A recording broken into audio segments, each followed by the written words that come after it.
दोस्तों, हम आज आप लोगों के लिए लेकर आए हैं शेयर बाजार में पैसिव इनकम कमाने के 5 तरीके। जहां पर आप शेयर मार्केट में निवेश करके 5 प्रकार के पैसिव इनकम मिलने से आपको कोई नहीं रोक सकता। समझे दोस्तों, 5 प्रकार के पैसिव इनकम। हेलो फ्रेंड्स, नमस्कार।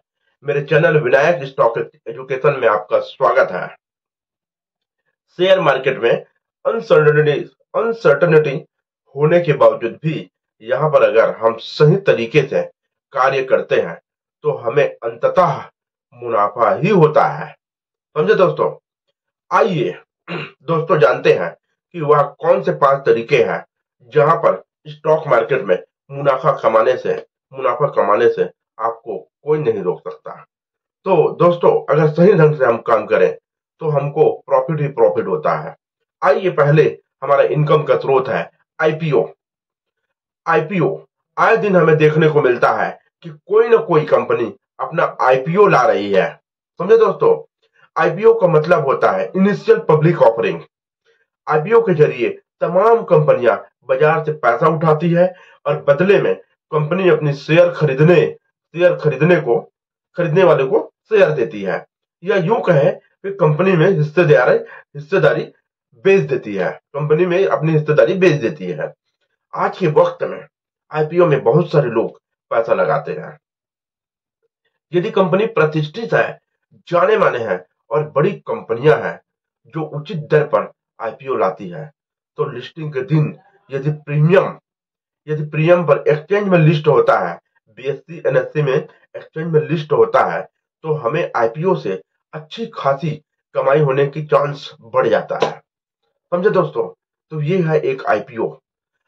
दूसरी बात करते हैं कैपिटल अप्रियंस की, मतलब पूंजी वृद्धि। कैपिटल अप्रियंस मतलब पूंजी वृद्धि। यदि हम मजबूत फंडामेंटल वाली अच्छी कंपनी को सही वक्त पर और मूल्य पर खरीद कर लॉन्ग टाइम के लिए रखे हैं तो उसमें पूंजी वृद्धि की संभावनाएं अधिक बढ़ जाती हैं। समय के साथ साथ शेयरों के मूल्य में, जैसे समय हो गया और ये मूल्य हो गया, तो समय के साथ साथ मूल्य में कंसिस्टेंटली वृद्धि की दरें होता चला जाता है, जिससे कैपिटल अप्रियंस पूंजी वृद्धि कहते हैं।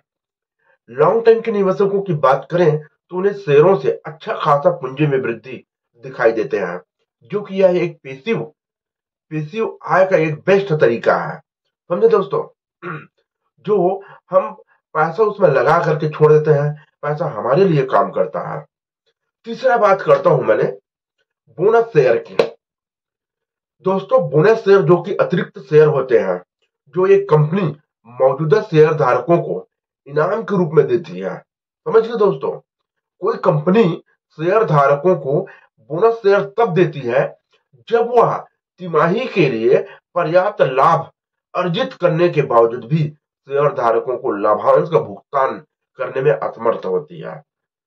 तो दोस्तों, ऐसी स्थिति में वह कंपनी अपने इन्वेस्टर को बोनस शेयर देती है। समझे दोस्तों। बोनस शेयर को बोनस इशू भी कहा जाता है। इसमें पहले से उस कंपनी पर निवेश किए हुए निवेशकों को उनका लाभ मिलता है और अदरवाइज दूसरे को नहीं। उसके रिकॉर्ड तिथि रहता है, उसके अंतर्गत अगर निवेश किए हैं उसी को मिलता है, जो कि एक अतिरिक्त लाभ होता है। तो मैं एग्जांपल के तौर पर अगर बताऊं आप लोग को, तो यदि कोई कंपनी तो बोनस शेयर की घोषणा करती है तो इसका मतलब यह होगा कि मौजूदा शेयर धारकों को एक शेयर के लिए 2 अतिरिक्त शेयर मिलेंगे।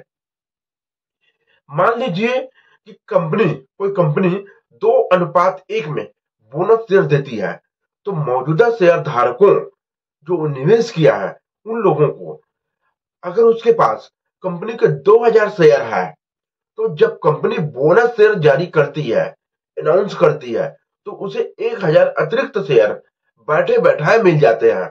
कुछ दिक्कतें नहीं है, कोई परेशानी नहीं है, ऑटोमेटिक आपके पोर्टफोलियो में आ जाएगा।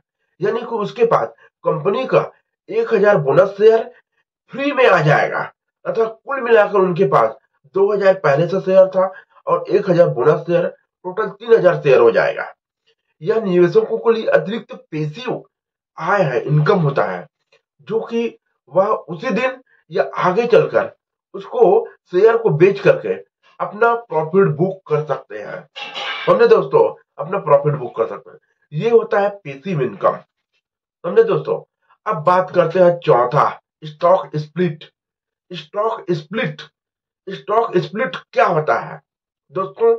स्टॉक स्प्लिट का मतलब होता है जब कोई सूचीबद्ध कंपनी अपने शेयरों को कई नए शेयरों में बांटती है, मतलब मौजूदा शेयरों को विखंडित कर देती है, जिससे शेयरों की संख्या बढ़ जाती है, मगर निवेशित फंड उतना ही रहता है ना। इसे इस प्रकार से भी जान सकते हैं कि इस प्रक्रिया में कंपनी के शेयरों की संख्या बढ़ जाती है, लेकिन कंपनी के शेयरों का कुल मूल्य अपरिवर्तित रहता है। समझ गए दोस्तों, मतलब शेयरों के कुल मूल्य में कोई परिवर्तन नहीं होता है, बल्कि शेयर विखंडित हो जाता है। विखंडित होने से शेयरों की संख्या बढ़ जाती है, मूल्य में परिवर्तन नहीं होता है। तो उससे बेनिफिट ये होता है कि स्टॉक स्प्लिट से जुड़ी कुछ खास बातें जानते हैं, आपको बताते हैं। स्टॉक स्प्लिट से शेयर धारकों के पास मौजूदा शेयरों की संख्या बढ़ जाती है, लेकिन हर शेयर की कीमत कम हो जाती है।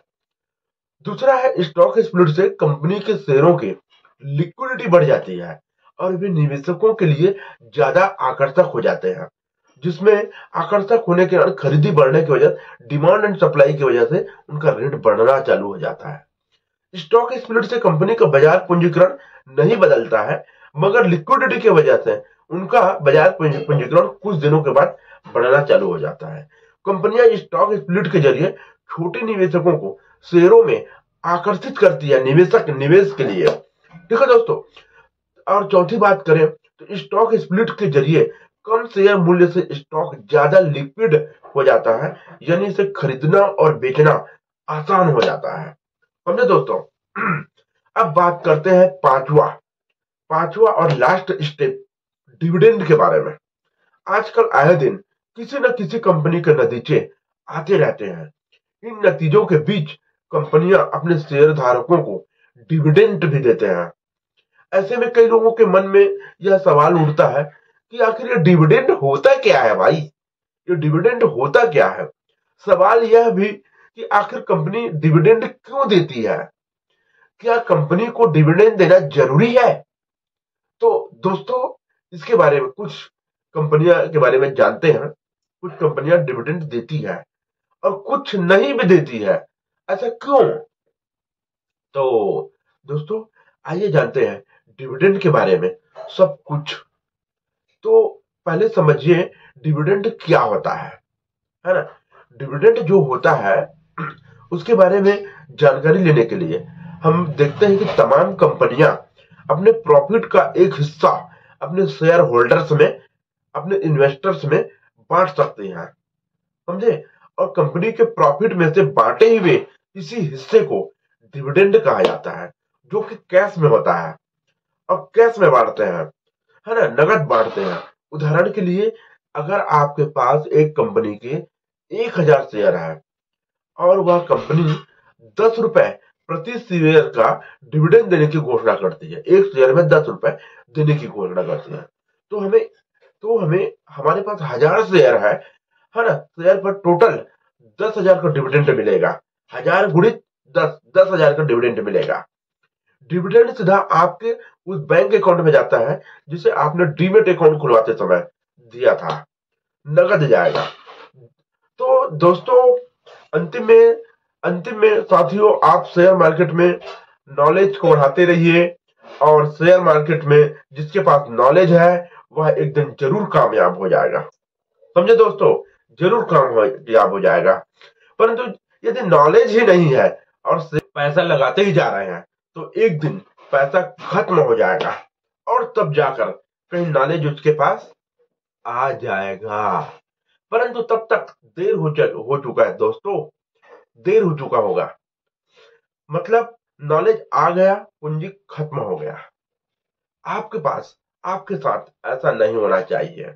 इसलिए सबसे पहले नॉलेज होना, उसके बाद शेयर मार्केट में निवेश होना चाहिए। तो दोस्तों, हमारे चैनल को सब्सक्राइब एवं लाइक जरूर करें और कमेंट बॉक्स में आज का आपको वीडियो कैसा लगा इसके बारे में जरूर जानकारी लिख करके डालें। आपका हर कमेंट पढ़ता हूँ बॉस, आपका जवाब जरूर दूंगा। इसी के साथ tata, bye bye, God bless you. आप शेयर मार्केट में दिन दुनी रात चौगुनी तरक्की करते रहे। धन्यवाद।